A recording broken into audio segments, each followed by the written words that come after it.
Assalamualaikum, welcome back to my channel.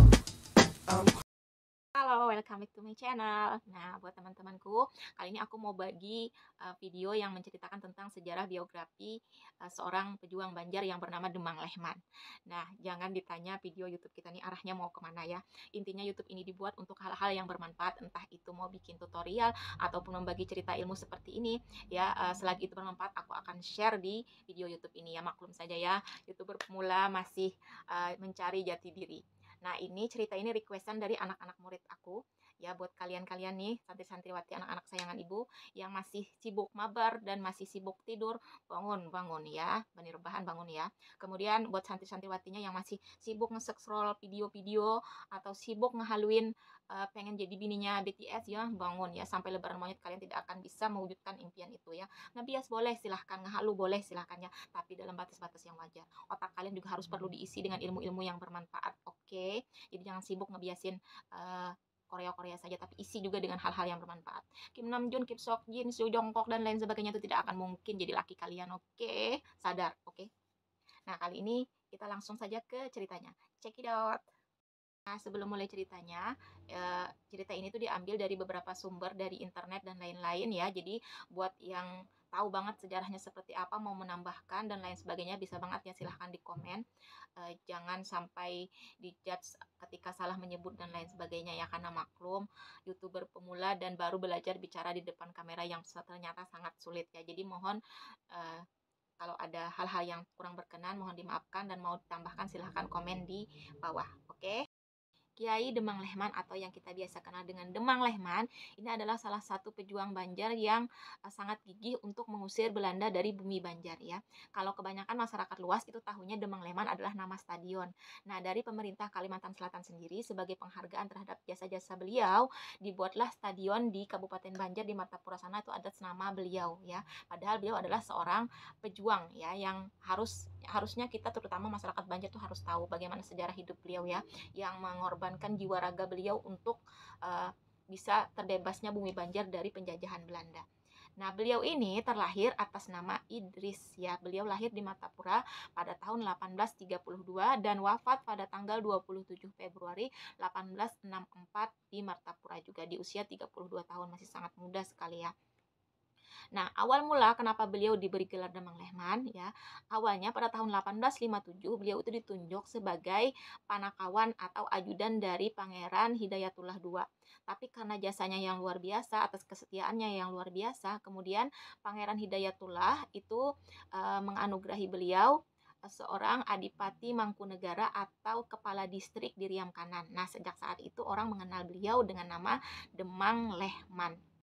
Kalau kita mau melihat dari sejarah kerajaan Banjar ya, harusnya kita sebagai orang Banjar ini bangga sekali punya pahlawan-pahlawan seperti Pangeran Antasari, Sultan Hidayatullah, kemudian Kiai Demang Lehman dan lain sebagainya. Kenapa? Karena kita termasuk salah satu wilayah yang tidak begitu lama dijajah oleh Belanda.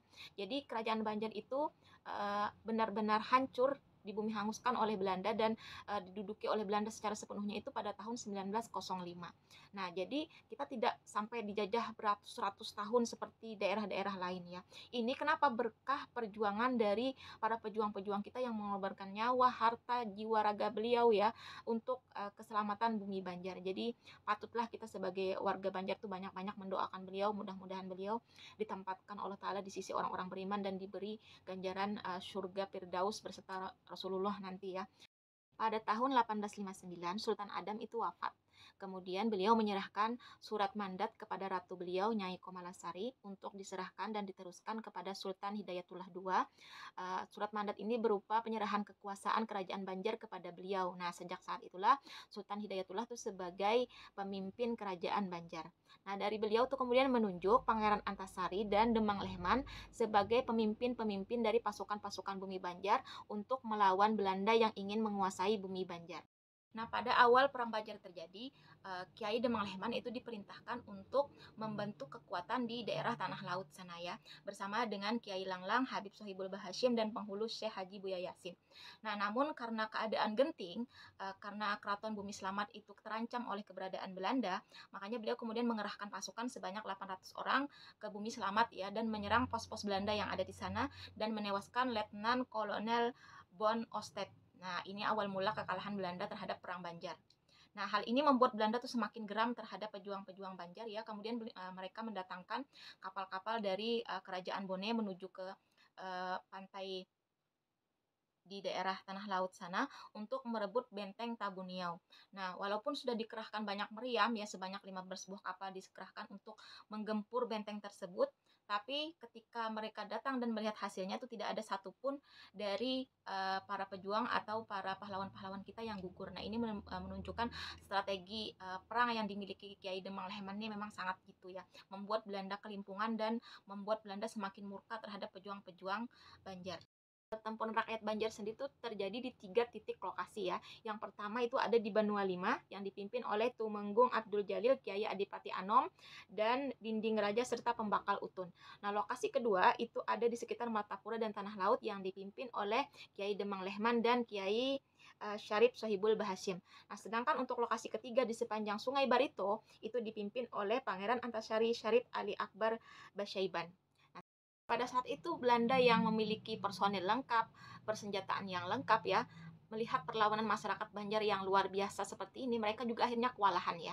Akhirnya mengeluarkan sayembara kepada masyarakat luas yang bisa menyerahkan kepala dari Pangeran Antasari dan Sultan Hidayatullah II itu akan diberi 10.000 gulden emas, dan jika bisa menyerahkan kepala dari Kiai Demang Lehman akan diberi 2.000 gulden emas.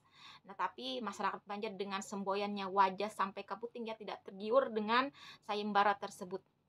Tanggal 31 Januari 1862, Belanda akhirnya berhasil melakukan siasat tipu-tipu terhadap Sultan Hidayatullah II dan pengikut-pengikut beliau ya, termasuk Kiai Demang Lehman, untuk melakukan perundingan dan menyekap mereka dan memaksa mereka untuk melakukan negosiasi dan menandatangani perjanjian yang sangat merugikan bagi masyarakat Banjar. Nah, isi perjanjiannya itu intinya yang pertama, menyerahkan sukarela hak bumi Mangkubumi kepada Belanda, yang pertama. Kedua, mengaku bersalah dan telah memberontak kepada Belanda. Aduh, jahat sekali Belanda ya. Tiga, mengakui kekuatan atau kekuasaan Belanda. Empat, menghentikan permusuhan kepada Belanda. Ya, dikira enak ya orang mau berjuang, dikira Belanda dasar. Yang kelima, meletakkan senjata dan memohon ampun kepada Belanda. Awas banget bacanya. 6. Menghentikan perjuangan dan tidak mendengarkan perintah atasan agar memberontak kepada Belanda. Dan yang ketujuh, menyerahkan pemimpin rakyat Banjar kepada gubernurmen dan lain sebagainya. Masih ada banyak lagi ya perjanjiannya. Intinya seperti itu yang sangat merugikan masyarakat Banjar. Nah, pada tanggal 3 Februari 1862, kemudian Sultan Hidayatullah II beserta keluarga beliau itu dibawa satu rombongan menuju ke pelabuhan untuk diasingkan ke Batavia. Nah, alhamdulillahnya perjalanan ini dapat digagalkan oleh Kiai Demang Lehman dengan cara mengambil atau menculik lagi Sultan Hidayatullah II beserta keluarga mereka untuk dibawa lagi ke bumi Banjar. Jadi dengan cara mendatangkan rakit kemudian dipepetkan ke kapal tersebut, kemudian bisa mengalahkan orang-orang di kapal tersebut dan mengambil lagi Sultan Hidayatullah II untuk dibawa ke bumi Banjar. Nah, hal ini kemudian memicu kemarahan yang luar biasa dari pihak Belanda karena melihat perlawanan yang begitu sengit dari masyarakat Banjar. Kemudian Belanda dengan bengis dan kejamnya kemudian membakar wilayah Kertak Baru dan Masjid Martapura pada tanggal 4 Februari 1862 sebagai bentuk kemarahan Belanda terhadap perlawanan dari Pangeran Antasari, Pangeran Hidayatullah dan Kiai Demang Lehman. Jahatnya Belanda ya, tidak ada peri kemanusiaannya. Tipu muslihat Belanda itu tidak habis-habis ya. Melihat perlawanan sengit dari masyarakat Banjar, kemudian dia menerapkan lagi tipu muslihat untuk menangkap Sultan Hidayatullah itu seperti apa caranya. Akhirnya Belanda berhasil menangkap ibu kandung dari Sultan Hidayatullah, itu Ratu Siti, ditangkap kemudian dipenjarakan dan mengirim surat kepada Sultan Hidayatullah itu seolah-olah Ratu Siti yang menulisnya, ingin bertemu kepada Sultan Hidayatullah sebelum eksekusi gantung. Jadi beliau ditetapkan eksekusi gantung oleh Belanda. Akhirnya ini dapat berhasil menangkap Sultan Hidayatullah yang kemudian beliau beserta keluarganya itu diasingkan ke Cianjur ya di Batavia sana. Jahatnya ya Belanda tidak habis-habis dia melakukan tipu muslihatnya. Nah, mendengar berita penangkapan Sultan Hidayatullah II yang kemudian diasingkan ke Cianjur, ini membuat Kiai Demang Lehman tuh sangat kecewa. Kemudian beliau meninggalkan Martapura dan pergi ke negara Batu Licin Tanah Laut sana untuk membentuk kekuatan baru, mencari kekuatan baru di sana untuk bisa melawan Belanda kembali. Beliau pergi bersama Tumenggung Adipati Tumenggung Aryapati, pergi ke sana, hidup di gua dan di pegunungan Gunung Pangkal di sana, hidup hanya dengan mengandalkan alam, yaitu memakan dedaunan dan hewan-hewan yang ada di sana. Nah, tapi Belanda tidak kehabisan akal ya bagaimana caranya bisa menangkap jagoan Banjar ini. Kemudian dia menyebarkan berita kepada masyarakat luas bagi siapa yang bisa menangkap atau memberikan informasi keberadaan Kiai Demang Lehman akan diberikan ribuan gulden emas. Hal ini ternyata disambut baik oleh pengkhianat yang bernama Pemberani. Dia kemudian menyambut hadiah dari Belanda tadi, menyanggupi untuk menangkap atau memberikan informasi keberadaan Kiai Demang Lehman. Dia cari Demang Lehman ke gunung sana dan akhirnya ketemu dengan beliau ya. Dia dengan bahasa manisnya, bahasa tipu muslihatnya mengajak Kiai Demang Lehman untuk hidup beserta di daerah mereka untuk diajak tinggal di sana. Kemudian Demang Lehman dengan polosnya beliau mengikuti si pemberani tadi, si pengkhianat tadi ya, untuk hidup bersama di kampung mereka. Beliau kira mereka mendukung perjuangan beliau ya dan agar bisa melawan Belanda kembali. Ternyata beliau tuh dihianati.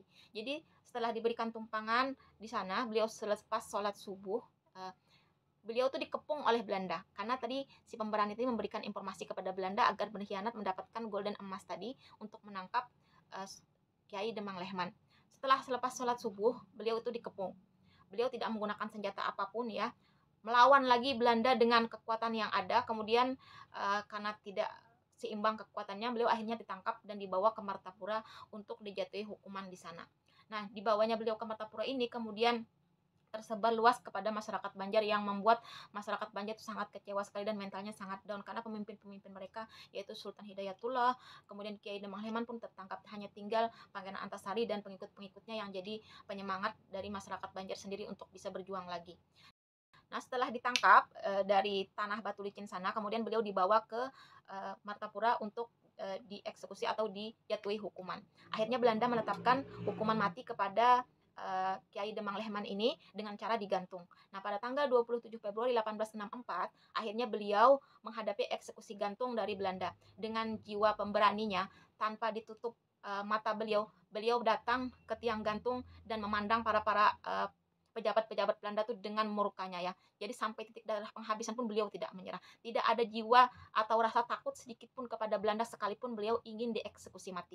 Hal ini membuat kagum para Belanda ya, melihat keteguhan hati seorang Kiai Demang Lehman. Walaupun kemudian beliau dieksekusi, tapi tidak ada rasa takut sama sekali.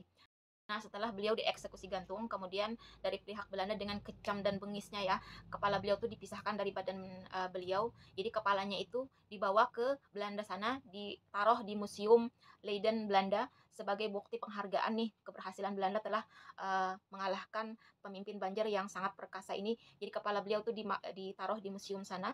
Jadi badan beliau tuh, jasad beliau dikuburkan tanpa kepala di bumi Banjar. Jahatnya Belanda ya. Dengan bangganya dia membawa kepala Kiai Demang Lehman dan dibawa ke Museum Leiden sana.